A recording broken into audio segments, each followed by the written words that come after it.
Oke, jadi hari ini kita belajar tentang bisnis dalam ruang lingkup nirkabel. Saya kira Anda paham ya apa yang dikatakan nirkabel.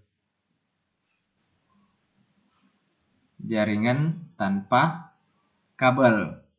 Ya, hari ini kita bisa merasakan ya.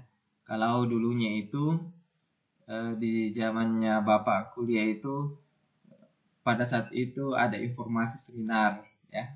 Itu di kampus informasi seminar bahwa ada seminar namanya seminar jaringan tanpa kabel atau nirkabel. Kita kaget bahwa bagaimana modelnya ini karena selama ini yang kita pelajari dan gunakan itu jaringan kabel. Jadi jaringan menggunakan kabel di mana yang kita pelajari itu adalah bagaimana menghubungkan antara jaringan yang satu dengan jaringan yang lain atau biasa diistilahkan jaringan adalah peer to peer ya, tapi itu menggunakan kabel. Akhirnya beberapa mahasiswa antusias untuk mengikuti seminar itu. Luar biasa, bisa berkomunikasi melalui internet tanpa ada kabel. Bagaimana sih modelnya? Jadi pada saat itu kita kaget ya, kita merasa sesuatu ilmu pengetahuan yang bisa dijadikan sebagai dasar untuk seperti apa hasilnya nanti ini kalau kita jalankan ya. Nah, ini saat sekarang kalau kita katakan nirkabel itu adalah sesuatu yang tidak lumrah lagi ya. Orang sudah terbiasa, sudah menggunakan bawa laptop kemana-mana tanpa kita membawa kabel. Jadi saya ingat sekali dulu kalau kita ujian itu bawa komputer ya, belum ada laptop. Ya, komputer, bawa casing CPU-nya, bawa monitornya, bawa mouse-nya, bawa keyboard-nya, itu kita bawa semua kampus. Jangan lupa bawa kabel jaringan. Jadi selalu judul-judul skripsi itu berhubungan dengan client server. Ya, selalu kita istilahkan itu adalah client server. Itu yang apa namanya, yang kita lakukan. Nah, dan kita menganggap pada saat itu itulah yang tercanggih ya, itulah yang tercanggih, jadi itu yang kita pakai ya. Nah, itu tadi saya katakan bahwa bukan lagi sesuatu hal yang baru bagi Anda kalau dikatakan nirkabel, sehingga bagaimana penggunaan dalam mata kuliah ini, maka muncullah istilah m-commerce atau mobile commerce ya, atau juga biasa disilahkan secara umum, biasa orang menyebut e-commerce atau electronic commerce itu secara umum. Kalau electronic commerce itu laptop, handphone, komputer, itu semua bisa dilakukan, iPad. Tapi kalau di m-commerce itu hanya lebih kepada mobile-nya saja, lebih kepada perangkat handphonenya ya. Nah, kita lihat jumlah pendefinisiannya dulu, bahwa mobile commerce lab ada sebuah lab riset yang mengkhususkan pengkajian tentang mobile commerce yang memberikan definisi mengenai m-commerce sebagai sebuah bentuk ekspansi dan pengembangan dari e-commerce ke ranah mobile. Jadi yang dikatakan ekspansi itu adalah perluasan pasar. Jadi kita membuka cabang, misalnya kita punya perusahaan sudah menganggap banyak orang yang suka produk kita, pelanggannya sangat banyak sekali, berarti kita akan mencoba melakukan ekspansi atau membuka usaha yang baru dengan produk-produk yang sama yang kita jual, nama toko yang sama, atau biasa diistilahkan adalah membuka cabang ya, atau ekspansi. Tapi ekspansi yang dilakukan di sini adalah bentuknya mobile commerce ya, dia ranahnya ke mobile ya. Mungkin saja kurang lebih seperti ini modelnya, pelanggan tidak datang lagi ke toko kita. Jadi kalau toko sebelumnya itu ramai pelanggan, dia membeli langsung, membayar langsung, baik tunai non tunai. Tapi kalau ini tidak ada lagi pelanggan yang datang. Kenapa? Karena semua dilakukan melalui m-commerce ya. Jadi yang ada di toko kita adalah kurir. Nah, hanya kurir yang datang saja langsung mengantar kiri kanan pesanan gitu. Karena menggunakan mobile. Jadi aplikasi ada, kemudian toko kita ada, tapi toko kita itu yang datang hanya kurir, bukan konsumen. Nah, ini yang dikatakan mobile commerce, lebih sempit penggunaannya. Kalau kita mau lebih luas lagi, ini sebenarnya bukan mata kuliah ini membahas, tetapi bisa saja kalau kita menjadikan sebagai bentuk proyek ya, atau apa namanya tugas besar, itu berarti mahasiswa harus merancang aplikasi yang mana dikatakan e-commerce, pastinya menggunakan Android ya, karena digunakan di HP. Kemudian ke ranah mobile ya, yang mana memiliki proses bisnis ini. Ada proses bisnis tetap di dalamnya, konsepnya tetap, tapi meskipun seperti itu ada sedikit perubahan. Perubahan dari segi sumber daya. Kenapa? Karena kan tidak ada lagi konsumen yang datang di toko kita, sehingga untuk melayani ya tidak perlu ada karyawan, ya kan? Karyawan kita butuhkan hanya untuk misalnya packing barang di gudang, ya. Misalnya kita hanya dalam bentuk gudang saja, karena memang model dari e-commerce itu kita tidak buka secara umum, dan memang kita tidak menerima orang secara tunai datang langsung untuk membayar, ya. Kemudian mobile commerce dilakukan dalam lingkup nirkabel, seperti dengan menggunakan telepon seluler yang ini saya katakan tadi, mengakses melalui internet, maka hal itu disebut mobile. Kemudian Corey Johnson di dalam tulisannya menyatakan bahwa e-commerce merupakan bentuk ya transaksi elektronik yang berbasiskan jaringan wireless, sebagaimana halnya e-commerce namun lebih khusus ya ke perangkat mobile. Ini yang saya katakan tadi, kita lebih ke perangkat mobile penggunaannya ya di handphone ya. Jadi kalau sekali lagi project yang harusnya yang kita bikin adalah, karena adik-adik adalah mahasiswa, satu adalah modelnya dalam bentuk apa namanya dalam bentuk project mobile dengan menggunakan Android itu ya.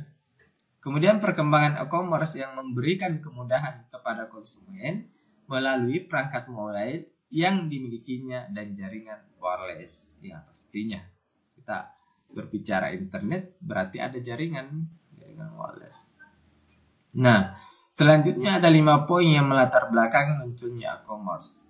Yang pertama adalah perkembangan teknologi komputer, baik pada hardware, software maupun keduanya yang semakin pesat. Karena teknologi menuntut kita untuk melakukan hal itu, maka perusahaan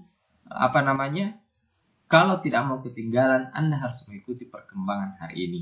Ya, coba Anda lihat, banyak pasar-pasar, banyak penjual pakaian, semua mereka lakukan selain menjual secara tradisional di pasar, mereka kan biasa kita dengar, kenapa itu bicara sendiri di depan HP. Nah, itu artinya apa? Bahwa segala kesempatan teknologi itu digunakan.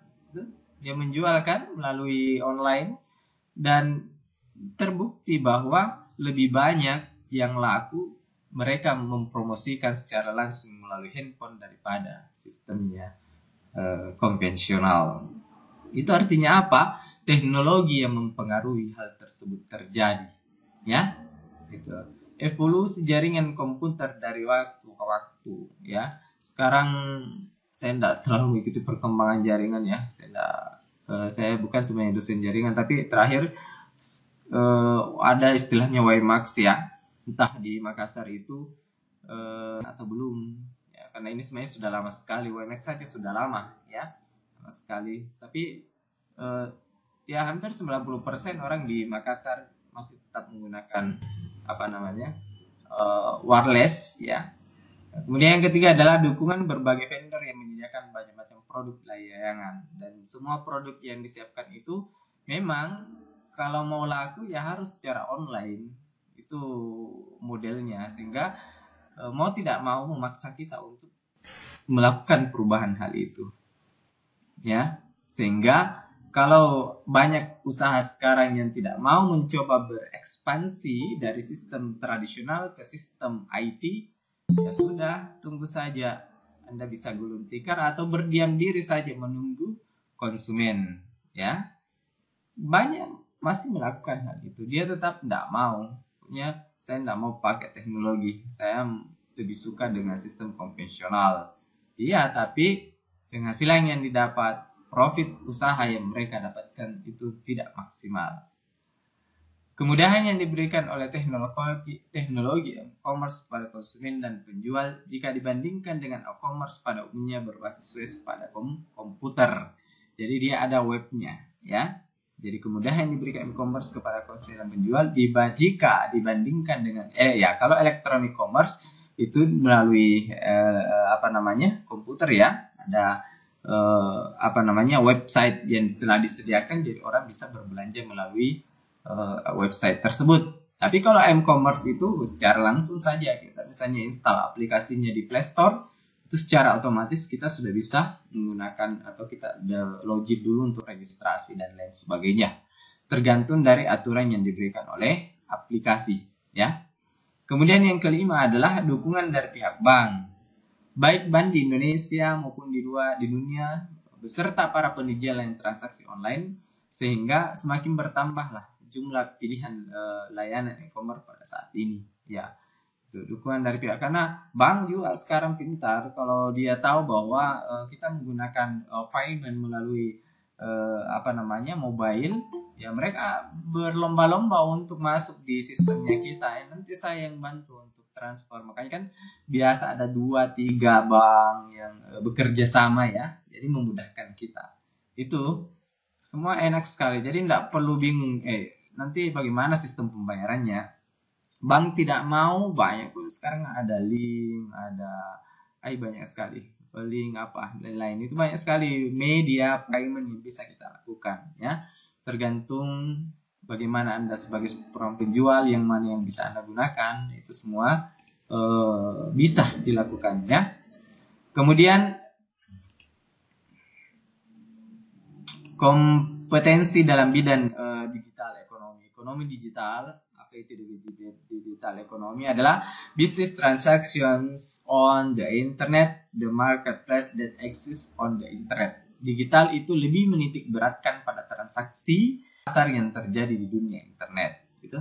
Kalau kita ini lebih tingkatan atasnya lagi, kita berbicara di ekonomi digital. Ekonomi digital tidak boleh lagi menggunakan uang untuk berbelanja. Jadi di Indonesia sudah banyak masuk di tol tidak pakai uang lagi, ya, kartu. Kemudian masuk di mall, parkiran dan lain-lain, ya.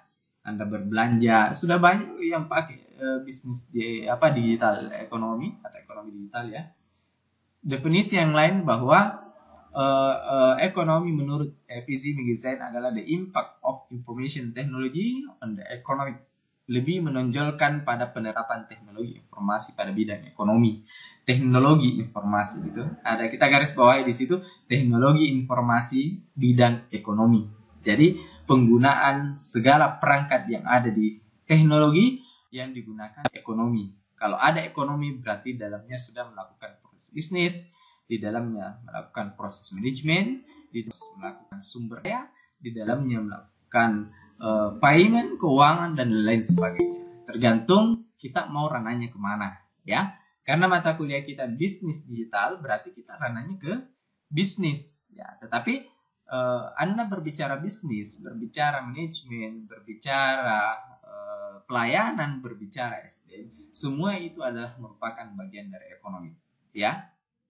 New economy lahir karena keberadaan IT dan globalisasi yang menyebabkan terjadinya tingkat produktivitas dan pertumbuhan perusahaan tinggi. Itu didorong, memang kita dipaksa untuk melakukan perubahan itu, ya. Intinya kalau tidak, ya silahkan, tidak mau mengikuti ketinggalan, gitu. Istilah new economy memang pertama kali muncul di Amerika Serikat.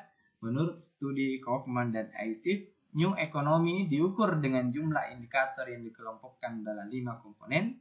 Yang pertama adalah berbasis pengetahuan. Kedua adalah globalisasi. Yang ketiga adalah dinamisme ekonomi, transformasi ke digital ekonomi, dan yang terakhir adalah kapasitas inovasi teknologi. Jadi berbasis pada pengetahuan. Pasti mau pakai handphone, ya berbasis pengetahuan. Anda tidak punya handphone, tidak punya kartu untuk menggesek, nggak tahu mau digesek di mana, di scan di mana, nggak ngerti, nggak bisa. Makanya harus berbasis pada pengetahuan dan seterusnya, globalisasi, ya. Oke, ini masih ada beberapa yang Bapak perlu jelaskan. Saya kira seperti itu ya.